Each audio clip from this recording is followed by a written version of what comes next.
Hello, it's Astrea with the reading for the collective. Take what resonates, throw out the rest. I hope that everyone is well.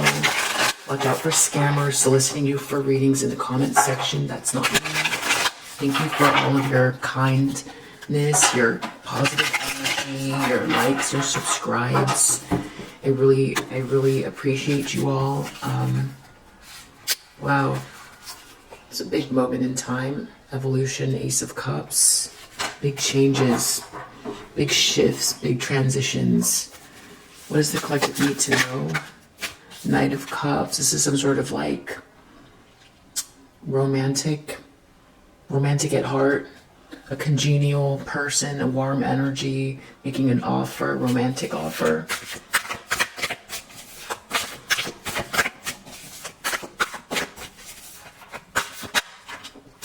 Nine of Coins. The challenge is that this could be a couple things. One is that this is a feminine energy who likes to be independent. So someone's not sure how to approach someone like that. This could be the challenges that this person wants. There's something corrupt about this person, but I don't think so. There was some corruption. So as far as like someone who's very selfish and wanted what they wanted when they wanted it, without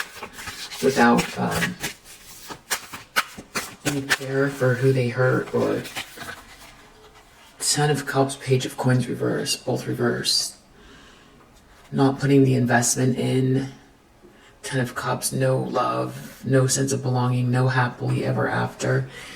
It's like a proposal, not putting the proposal in and not getting the happily ever after is in the subconscious. Justice in the recent past, some big karma playing out in someone's life, or justice in a good way, something balancing itself out, the universe conspiring to balance out any sort of misdeeds, corruption around your life.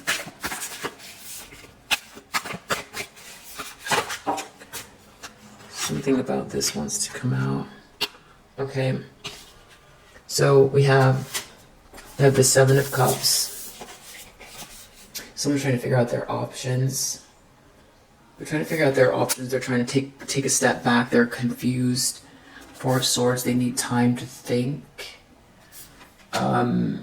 Lovers reverse is about this like choice about this breakup. The separation. They're trying to figure out their options to figure it out.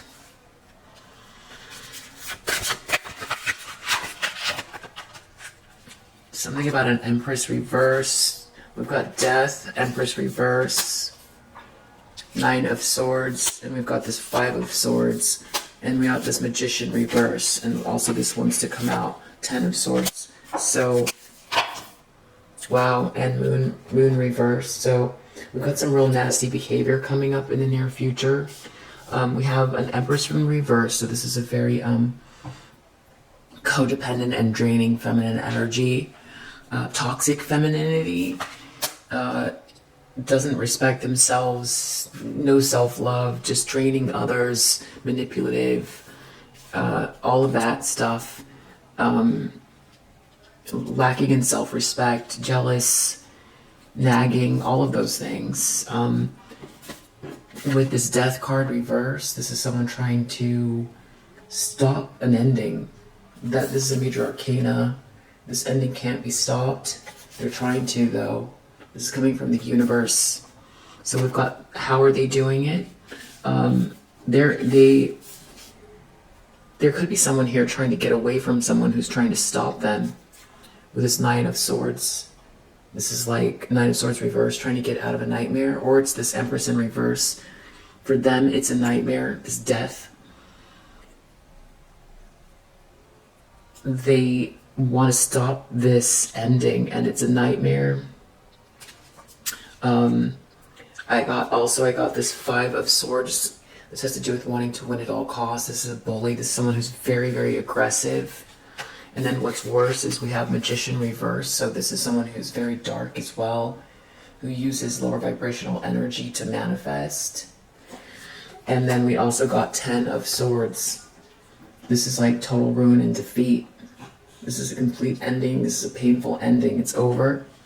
And then we've got Moon in reverse. Some sort of deception realized. I think that this is like very close to the eclipse. And this corresponds with eclipse season. So, wow. It's like trying to get away from something very, very dark and negative here.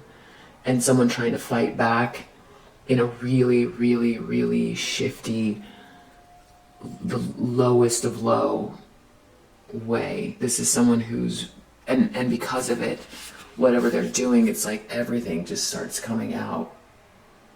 Everything. I feel like it's just going to create so much grief and regret. Ace of Swords reversed for this confusion or lies. There was confusion and lies. Ace of Coins, someone could have been holding back something from someone, or someone didn't get something. It's a missed opportunity for someone to be this King of Coins. They lost control of their environment. They were a player. They just were, and there was someone here who was just very like evil-minded or out of control. They put a lot of work into something. They were mean for no reason. Someone was trying to block someone here, trying to leave them out in the cold. Queen of Coins reversed. Someone was very superficial, materialistic. Yeah. Trying to block someone's life path, their journey. It's all coming out here. And there's someone who's going to be trying really hard to stop whatever this revelation is. And because of the way that they're going to be trying, it's all coming to the surface. For them, in order for them to try to stop it, the Magician reverse, 10 of Swords is like, whatever they do, I feel like with this Magician reverse and 10 of Swords, it's going to immediately backfire within seconds. Within seconds, any move they make to try to create more confusion and lies and hold someone back, all of that stuff, it's just going to come back. And it's going to create more revelations for the people around them in regards to this lie.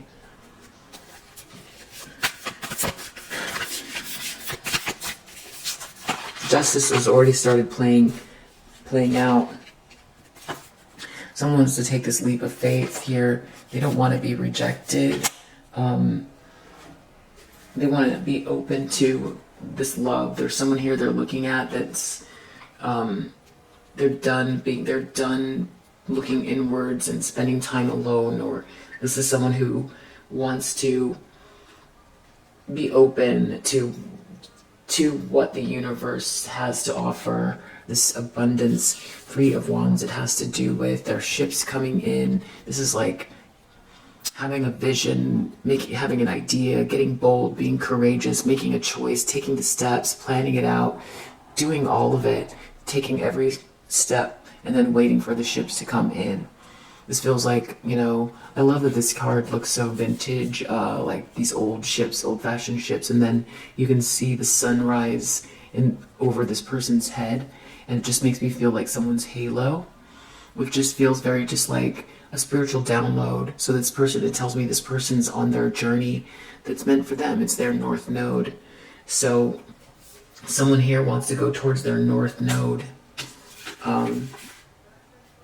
Yeah, I'm going to put these back in the deck, but it could have to do with some sort of incredible financial loss, a divorce. This could be a whole family. 8 of Wands reverse, some sort of like everything coming back to these group of people that were very greedy, very, very greedy people.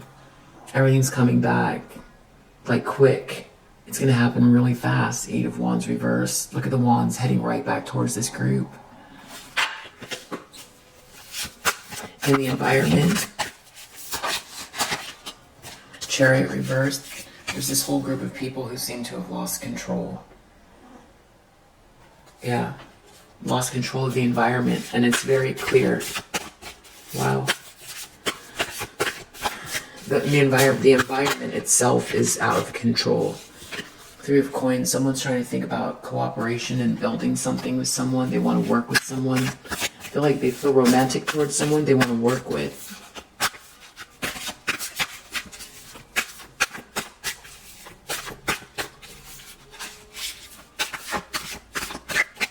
outcome.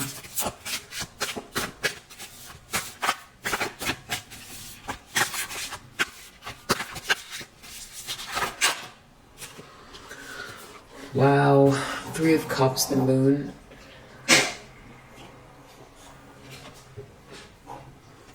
This is just really, this is a whole entire group of people, this betrayal. This is a whole, like, culture of people, Moon reverse, who've been operating with less than stellar intentions. Moon reverse, everything's coming out about them. This whole group. Yeah, deception realized. This lunacy that's been happening here, it's all going to come out. We got the moon again, so it's definitely corresponding with this eclipse energy. And it started already in the recent past as justice. Wow. Wow, under the deck, we got judgment. You might want to check out my reading on Archangel Gabriel's judgment. For some reason, I feel the need to say that. If you're interested, the thumbnail says Archangel Gabriel's judgment. I feel like I posted it a month and a half ago, maybe. Wow. That's what's happening. It's judgment time. That's what it is. It's judgment. It's corresponding with the eclipse season. It's the final of, like, this year. This is the second half from something that started 6 months ago, but this is a series that started, I believe it was started in 2020 or the end of 2019, with the conjunction between, what is it? I feel like it's like Jupiter and Saturn. It's like, it happens once every, like, it's happened, this is like the third time this decade it started. Like, if you were paying to astrology, if you were paying attention to astrology in 2019, you would have seen the conjunction and known that there was going to be a big shift, because it corresponded the last time with the Great Depression, and also it corresponded then right after that with the HIV crisis. And then there was also something with the 1800s as well, where there was like a big worldwide, I think, epidemic or something that it corresponded with, that alignment.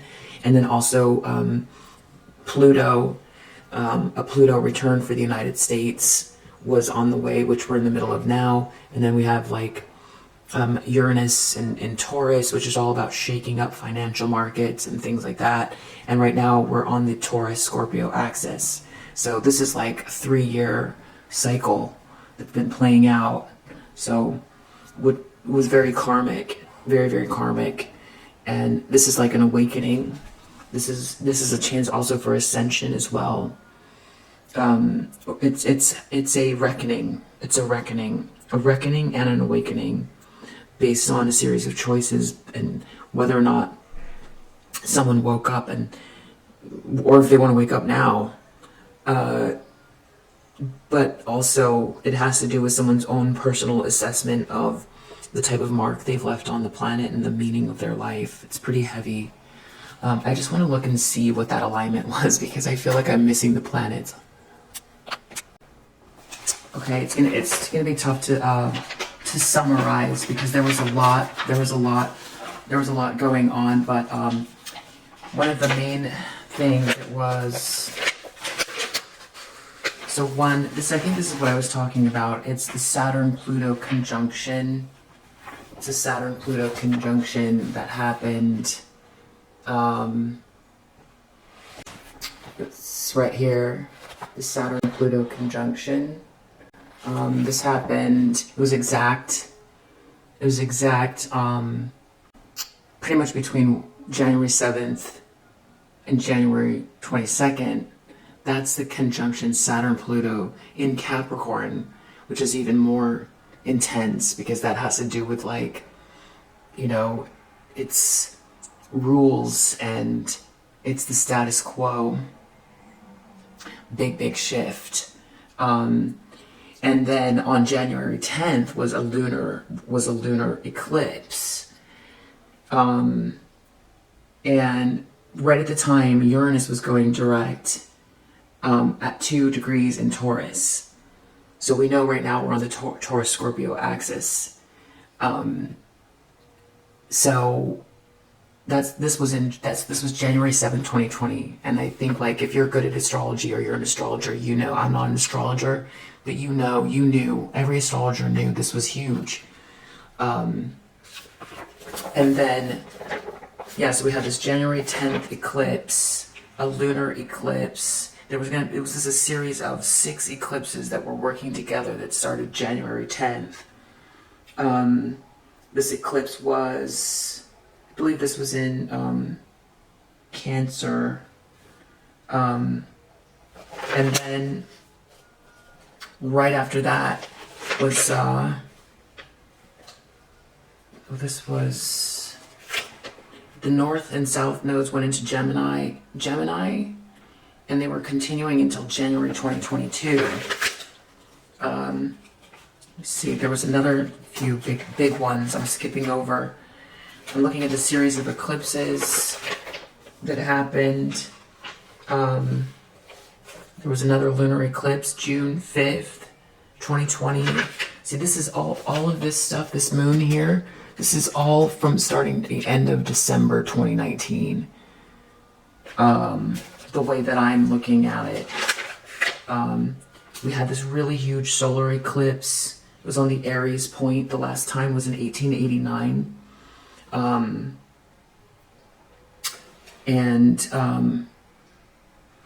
This was on June 21st, 2020. Lunar eclipse, another one with the South Node. It was called the Grand Escape. Everything that was leading towards revelations of what's been hidden and corrupt. This was on July 5th, 2020. Another lunar eclipse, November 2020. I don't know if everyone remembers, we had like 6 eclipses all in one year, which is like, usually there's like 4. So those are the big ones, but I think that this all kind of started, that's the main stuff, but it was this also, let me see, okay, it all started 12/23/19 through 12/20/20. Essentially Jupiter went into Capricorn. That was like the beginning of this whole thing. I feel like that's where it started. And then December 26th was also a really big day for astrologers. 2019. They were like, I was reading, or I was listening to the podcast, the astrology podcast, and they were making light of the idea that if there was going to be an antichrist that was born, it would be on this day, based on the alignments of everything. I guess there was like a stellium, all near Capricorn. But everything started December 26, 2019, leading up to that huge conjunction of the Saturn-Pluto conjunction.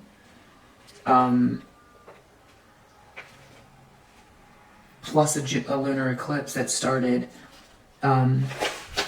Yeah, and that's why also with like Uranus and Taurus, this is all a lot. That's why we're seeing so many fixed signs. That's why we keep seeing Scorpio, Leo, Taurus, and Aquarius playing out right now, that are kind of receiving the bulk of this,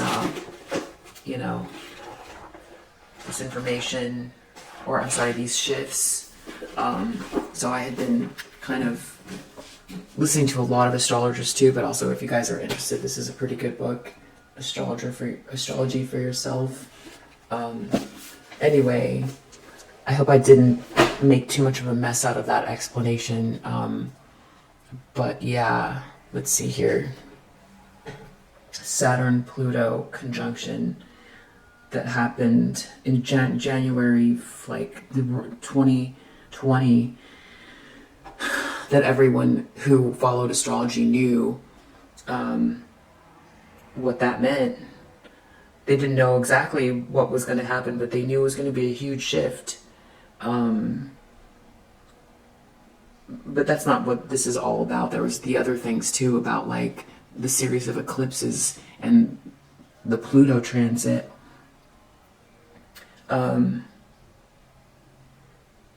So the last 3 occasions Saturn and Pluto came together were times of great upheaval on the planet as borders were tested and redrawn on each occasion. The last time this occurred was in 1982 when they met up in Libra and Citra Lunar Mansion. Yeah, that's where it was like, I don't know if that was like, if there's the AIDS crisis.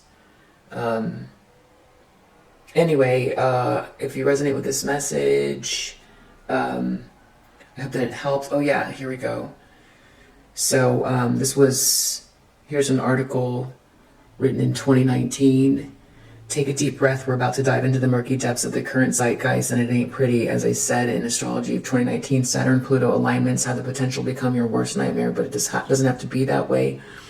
The best way to deal with this transit is to be conscious as possible, and that requires knowledge, right? So a lot of like, while this is all going on, doing things that are corrupt, not a good idea.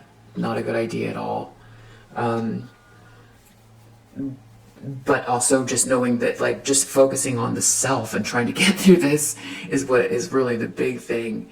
The Saturn-Pluto cycle correlates with times in world history characterized by the transformation of power structures, economic contraction, natural disasters, epidemics, and war.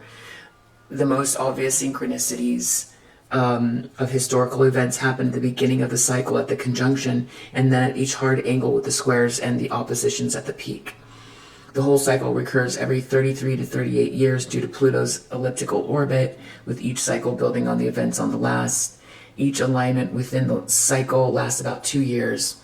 But so there's something about this one that was it was even more pronounced because of, I think it was the eclipses and all this other stuff that was going on as well. But so we're currently experiencing a conjunction between Saturn and Pluto. This is the end of the cycle that began in 1982 and represents the beginning of a new era. So it has to do with restriction, limitation, boundaries, slow, heavy, dense. Saturn is karma as well. Saturn is linked to Kronos, the Titan who castrated Uranus and then swallowed his own children. So the Pluto archetype represents the principle of transformation, power, primordial instincts, the underworld, and chthonic depths.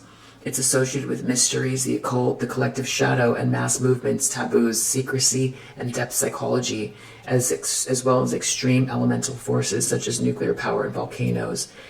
Pluto energy is intense and purifying, works at the deepest levels to break down old forms to create new life. It manifests through the serpent power of Kundalini as the cycles of life, death, and rebirth, bringing regeneration through destruction, decay, and fertilization. Pluto is linked to Hades, lord of the underworld, and his queen Persephone. So the Saturn-Pluto alignment is not anything to be, swept under the rug. It's really huge. And I feel like, judgment is ruled by Pluto. That's just where we're at. And Saturn, this is, it's Libra, but Saturn, for me, it's definitely karma, father time, the rule of law, all of that stuff. So I hope I'm explaining it in a way that is, I'm not an astrologer, but I think you're getting it. So yeah, if you resonate with this message, I hope that it helps, and I'll see you in the next one. Bye.